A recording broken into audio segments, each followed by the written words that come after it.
அனைவருக்கும் வணக்கம்.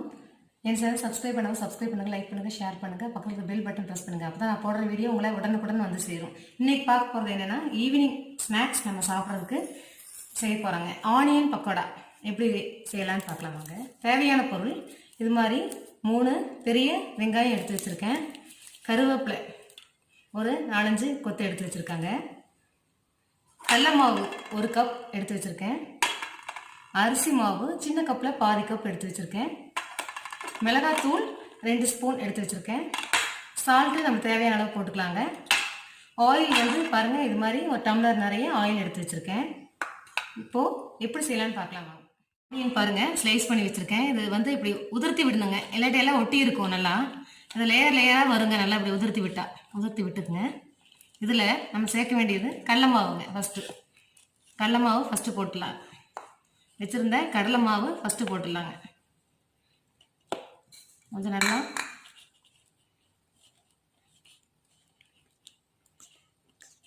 மிக்ஸ் பண்ணிக்கலாங்க.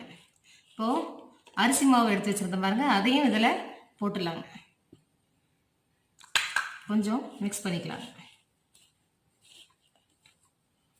மிளகாத்தூள் சொல்ல பாருங்கள், சில்லி பவுடர், அதுவும் ஆட் பண்ணிக்கலாம்.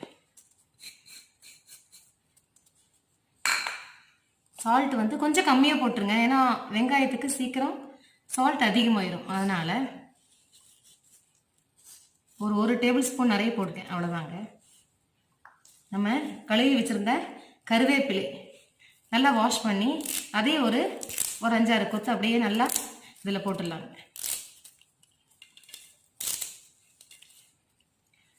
சின்ன கரண்டிக்கு 1 கரண்டி ஆயில் லைட்டாக சூடு பண்ணி கொண்டு வந்திருக்கேன். அதுவும் வந்து இதில் விட்டுடலாங்க. ஆயில்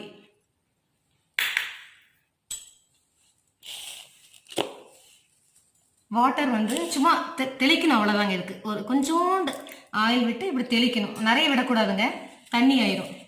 தெளிச்சா போதும். போட்டு நல்லா இப்படி பிசைஞ்சு எல்லாம் மாவெல்லாம் ஏடாற மாதிரி பிசையணுங்க. குழலோதும் கண்ணனுக்கு குயில் பாடும் பாட்டு கேக்குதா, குக்கு குக்கு குக்கு. ஏன் குரலோட மச்சான் உங்க குரலோச போட்டி போடுதா, குக்கு குக்கு குக்கு. இலையோட பூவும் தலையாட்டம் பாரு, இலையோட பூவும் காயும் தலையாட்டம் பாரு பாரு. குழலோதும் கண்ணனுக்கு குயில் பாடும் பாட்டு கேக்குதா, குக்கு குக்கு குக்கு. பாருங்க, ஒரு குட்டி சாங் பாடிட்டு நல்லா எல்லா மாவும் நல்லா வெங்காயத்தில் விட்டுற மாதிரி இது மாதிரி பிசைஞ்சாச்சுங்க. இப்போ ஆயில் ஃப்ரை பண்ணிக்கலாம், எப்படின்னு பார்க்கலாமாங்க. இது மாதிரி பேனில் ஆயில் வச்சுருக்கேன். கொஞ்சம் சூடு ஆயிடுச்சுங்க ஆயில். அடுப்பை வந்து சிம் பண்ணிடுங்க. சிம் பண்ணிவிட்டு பாருங்கள், வெங்காயம் உதிர்த்து வச்சுருக்கோம் பாருங்கள். தண்ணி வந்து கொஞ்சோண்டு தெளிச்சா போதுங்க. தெளிச்சுட்டு தான் செய்யணும். இது ரொம்ப தண்ணி ஊற்றிங்கன்னா இது மாதிரி ஆயிரும். நம்ம சில்லி பச்சை மிளகாய் வேணால் போடலாம், ஆனால் வந்து என்ன குழந்தைகளுக்கெல்லாம் சாப்பிடும்போது எடுத்து சாப்பிட கஷ்டமாக இருக்கும். அதனால தான் நான் மிளகாத்தூள் போட்டிருக்கேங்க. மிளகாத்தூள் போட்டு செஞ்சிங்கன்னா ரொம்ப டேஸ்ட்டாக இருக்கும். இது வந்து உதிர்த்தின மாதிரி இப்படி சுற்றியும் போட்டு விட்டுருங்க.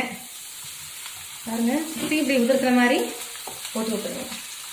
ஒரு 2 மினிட்ஸு கொஞ்சம் அப்படி சிம்லேயே வச்சு ஃப்ரை பண்ணுங்க. அப்போ தான் அந்த ஆனியன்லாம் கொஞ்சம் வேகுங்க.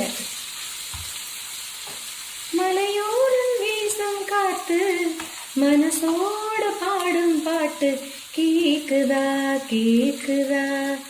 ஆராரோ பாடினாலும் ஆராரோ ஆகாதம்மா, சொந்தங்கள் தேடினாலும் தந்தை தாயாகாதம்மா. என்னோட தாய் தந்த பாட்டு தானம்மா. மலையோரம் வீசும் காத்து மனசோடு பாடும் பாட்டு கேக்குதா கேக்குதா. பாருங்க, உதிரியா வந்திருக்கு பாருங்க, சூப்பரா இருக்குங்க. கிறிஸ்பியா, நல்லா கிறிஸ்பியா மொறுமொறுன்னு இருக்குங்க. நான் வந்து எனக்கு என்ன பண்ணேன்னா, இன்னும் கொஞ்சம் கடலை மாவு 1 கரண்டி போட்டு 1/4 கரண்டி அரிசி மாவு போட்டு கொஞ்சம் இந்த தண்ணி விட்டு எனக்கு தனியாக செஞ்சுக்கிட்டேங்க. கொஞ்சம் மாவு ஜாஸ்தியாக. அப்போ மாவு ஜாஸ்தியாக இருக்கும், ஆனியன் கம்மியாக இருக்கும். எனக்கு இதுதான் பிடிக்குங்க. இப்படியும் செஞ்சு கொடுக்கலாம் குழந்தைகளுக்கு. உதிராக வேணுங்கிறவங்களுக்கு உதிராக பாருங்கள், நல்லா மொறுமொறுன்னு இருக்குது, இப்படி செஞ்சு கொடுக்கலாம். நம்ம மாவு ஜாஸ்தியாக வேணுங்கிறவங்க இன்னும் கொஞ்சம் மாவு போட்டு எக்ஸ்ட்ரா அரிசி மாவு கடலை மாவு ஆட் பண்ணி இது மாதிரி செய்யலாங்க. ஈவினிங் ஸ்நாக்ஸ் செஞ்சு கொடுங்க, குழந்தைகளுக்கு நல்லா விரும்பி சாப்பிடுவாங்க. என்னோட சேனலை லைக் பண்ணுங்கள், ஷேர் பண்ணுங்கள், சப்ஸ்கிரைப் பண்ணுங்கள். தேங்க்யூ.